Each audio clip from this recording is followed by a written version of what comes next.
નમસ્કાર દર્શક મિત્રો, એસટી ન્યૂઝ ગુજરાતી ચેનલમાં આપનું સ્વાગત છે અને હું આપની સાથે રિદ્ધિ સોલંકી। તો ચલો નજર કરીએ આજના સમાચાર પર। પ્રાંતિજ તાલુકાના ગ્રામ્ય માર્ગોનું 24.49 કરોડના ખર્ચે રિસર્ફેસિંગ કરાશે।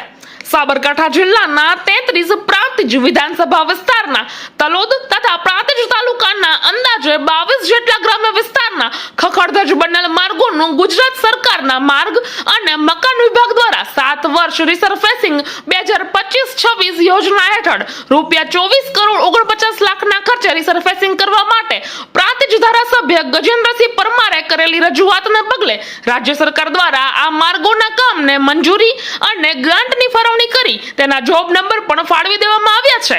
ગ્રામ્ય વિસ્તારના ગ્રામજનોને આગામી દિવસોમાં ઉત્તમ માર્ગની સુવિધા ઉપલબ્ધ થનાર હોય લોકોમાં ખુશી પ્રવર્તી છે।